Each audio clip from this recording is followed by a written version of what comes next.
Are you trapped in a job that makes you feel drained of energy and leaves you feeling numb? You're not alone. And in fact, studies show that nearly 75% of workers either feel dissatisfied or burnt out with their jobs. But don't worry, and in today's video, I'm going to be talking about what causes burning out and how you can overcome the feeling of burning out. Let's get right to it. All right, so before we jump into the solutions of how to break out of the cycle, we need to talk about what causes burning out and dissatisfaction. And there's a bunch of reasons, but I've condensed them into a small list that majority of people in studies have mentioned. And the first reason being the lack of passion, right, is that whatever the jobs that people are in, the career paths, it really doesn't align with what they want to do, what they find fulfillment in their own life, and the purpose that they're chasing after. And this could be a reason where, they started off their college, university days, just had to pick something, and they threw a dart, and it stuck on something, and they went with that for the rest of their time. And now they're stuck on this hamster wheel, which could then cause the issue of not having any passion in the work that you are doing. Another cause is the limited opportunities of growth. Now, if you're in a job that does not have any other additional levels, or you see a dead-end path with your job, chances are you're gonna be feeling resentment. You're gonna be feeling not that motivated to continue doing your job at the best ability there. You have to make sure that you find an area that allows you to constantly grow, and that line does not have to be a straight line up. Success is not that line. However, if you have room for improvements to learn something new, a new challenge that you can go after, that allows you to have that growth opportunity. But not having it is going to be causing you a major issue in your overall career path. Another important reason that causes burning out is a toxic work environment. Now, this is a very important one to note because not only does this affect your job, this also can affect your home well-being with your family, your husband, your wife, your kids. Listen, if you're gonna have negative people, negative coworkers that keep putting you down, and managers or leaders that don't support you, your overall mental health is gonna be affected by this. You're gonna be feeling down, you're gonna be feeling negative as well. You're gonna become those people, and that's gonna overall decline your growth versus it going up. And it's really important for you to notate that how can you break out of the cycle? And when that's happening, don't let it go under the rug. This is a very important topic to bring up and evaluate what your steps need to be beyond this. And the last reason here is a financial pressure. Listen, most people are stuck in their job because they have financial responsibilities to support themselves, to support their families, make sure there's food on the table, which I totally understand and I respect. However, in order for you to break out of the cycle, you may have to take some risks. You may have to save some money here and not spend over here to, pay for some extra courses, certifications for you to learn in order for you to get out of that cycle and be able to be on the better path to breaking out of feeling the burning out. So now that we have talked about the causes of dissatisfaction and the feeling of burning out, how do we break out of this? How do we fix this? And a couple of reasons, a couple of solutions that you can focus on to breaking out of this. And number one, very important, self-reflection. Reflect within yourself. What are the values? What are the purpose? What do you actually want to do with your life and your career? What do you find purpose in? Do you like being a people's person?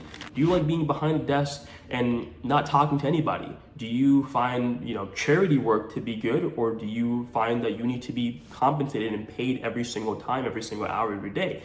These are the questions that you have to ask yourself, allowing you then to have a better path and more guidance about where you want to take your career and the teams and your organizations that you want to work for. Another solution here is to upskill yourself. And this really goes with the first reason of self-reflection, right? Always, when you're learning something new, the more you can add to your plate as a knowledge base, it's always going to be better for you. Now, is that always going to equal to more money, a new job opportunity? No, but it will allow you to have that extra leverage to understand a lot more.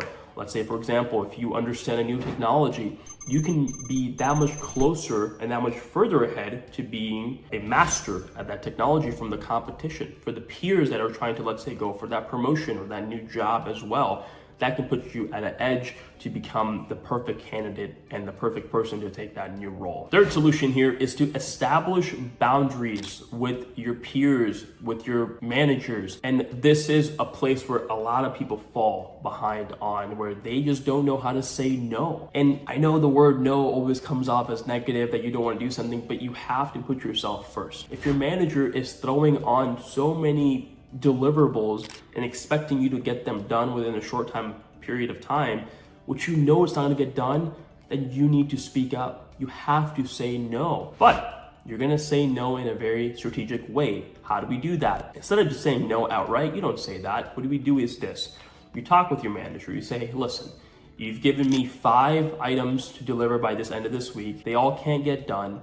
What are your top 3 priority items that you want to get completed by the end of this week? And if other ones can get completed, that's extra credit there, but I can only focus on 3 right now. You let me know what that is. And your manager, your leader, if they are a good leader, will go and work with you on what you can work on with them and what you should be getting done for that week. Or you can ask them, hey, if you can have additional support to come help you work on the task at hand, and that can allow you to becoming on a better path of setting boundaries, and that will make sure that your manager, your leaders don't constantly add more onto your plate. And lastly, explore opportunities outside of your job, outside of your company. Hey, listen, I know that a lot of people love to have the ideology of company loyalty, employer loyalty, but sitting in 2024, companies are laying people off even if you've been there for 30, 40 years. And if you're just there for 1 or 5 years, you're really just a number to them.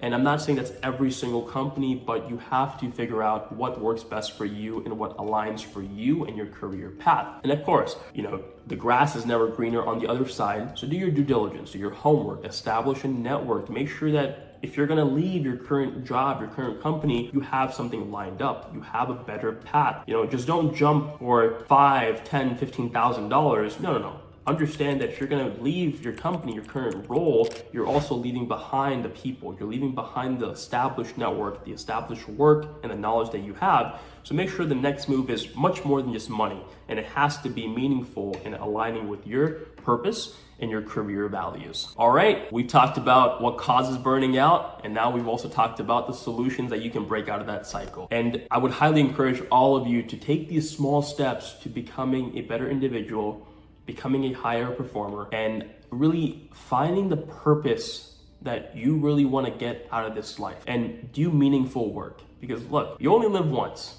You only get one life. And let's make it meaningful, and let's bring that percentage of 75% down to single digits. And it takes one step at a time, and I can guarantee you, as long as you're trying every single day, you're gonna make a much better impact on your overall life. Now, if you would like to figure out and learn how to develop a high value skill, go ahead and click on the link down below, and I'll catch you on the other side.